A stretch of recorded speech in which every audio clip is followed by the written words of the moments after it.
Salut les filles et bienvenue dans ce nouveau tuto make-up. Alors aujourd'hui on va faire un maquillage. Pour commencer, on va appliquer vos abonnés. Oh pardon. Bonjour à tous et bienvenue dans Metal et quoi. Aujourd'hui, on va parler maquillage.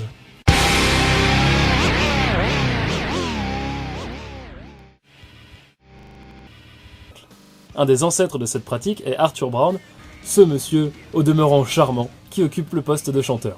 Et quand on entend les paroles, on comprend pourquoi. Et niveau invention, ils ont pas chômé puisque leur bassiste Jerry Only est également le premier à avoir imaginé sa fameuse coupe de cheveux, le Metal et quoi. Et je dois vous avouer que pour les avoir vus au Hellfest 2013, j'étais pas déçu du voyage. Ce curieux personnage a sans doute inspiré plein de gens, y compris le groupe avec lequel on va commencer, Metal et quoi. Metal et quoi, c'est un des plus gros groupes de rock de sa génération. Et je dois vous avouer que pour les avoir vus au Hellfest 2013, j'étais pas déçu du voyage.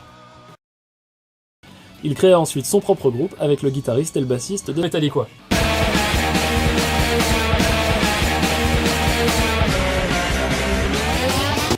Ah oui, et pour les fans du premier chanteur, désolé de pas avoir choisi un extrait avec lui, mais...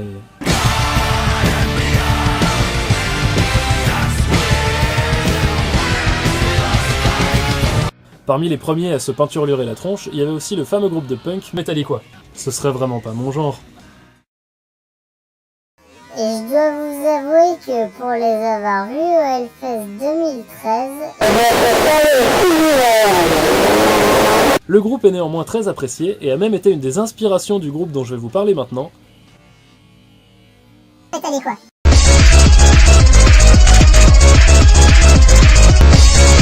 Le groupe est originaire d'Italie, et comme Kiss, chaque membre a une esthétique qui lui est propre. Le vampire, le zombie, le fantôme, la momie et le loup-garou. On peut difficilement faire plus dans l'horreur, on dirait un cortège d'Halloween.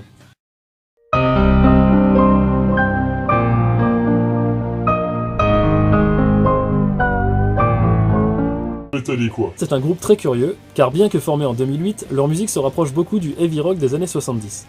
Mais c'est une volonté artistique, il n'y a qu'à voir comme ce clip ressemble au vieux clip de Black Sabbath, on peut difficilement nier l'inspiration. Sauf que c'est aussi un Metal et quoi. Enfin bref, restons un peu sur le thème de l'horreur, puisque visiblement vous en avez pas eu assez l'année dernière.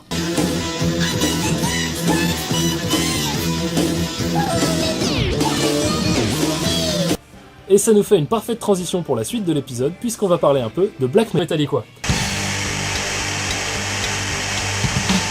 Et oui, comment parler de maquillage dans le métal sans évoquer le black et son fameux corpse paint? On peut y voir du maquillage dès les années 80 avec des groupes précurseurs du black comme Hellhammer, l'ancêtre de Celtic Frost, et les premiers groupes de black metal norvégiens comme Mayhem. Je vais pas vous refaire un topo sur le metal et quoi, mais je vais en profiter pour vous montrer une des déclinaisons stylistiques du black metal. On a vu le black symphonique dans l'épisode 14, voici du black metal et quoi.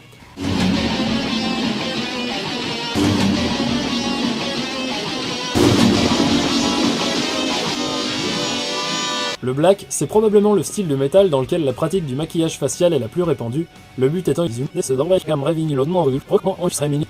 il y a un groupe qui a pris complètement le contre-pied de ça, c'est Metal et quoi.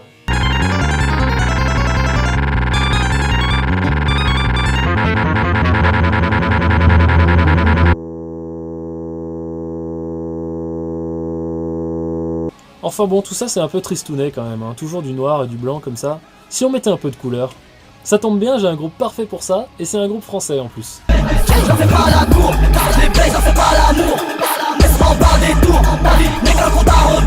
Ils ont vraiment un très beau visuel, et ça fait plaisir de... Quoi? Je suis désolée, hein, mais... Mais...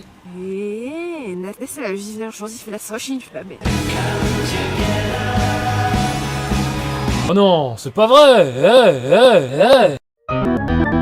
Merde, c'est pas possible! Y a-t-il encore un groupe qui ait un peu de couleur dans ce monde si monotone? Qu'est-ce que j'entends là? Mais oui, bien sûr, c'est...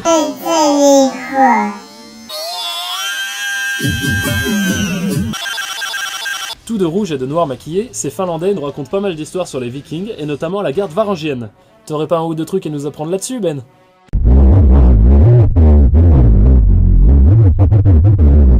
Merci beaucoup. Un peu d'histoire de temps en temps, ça fait pas de mal. J'ajouterais que l'album de Tourissas de Varangian Way est construit comme un récit du voyage de ces vikings jusqu'à Constantinople, comme le montre la géniale pochette au dos de l'album où les titres des morceaux sont leurs escales sur la carte de l'Europe.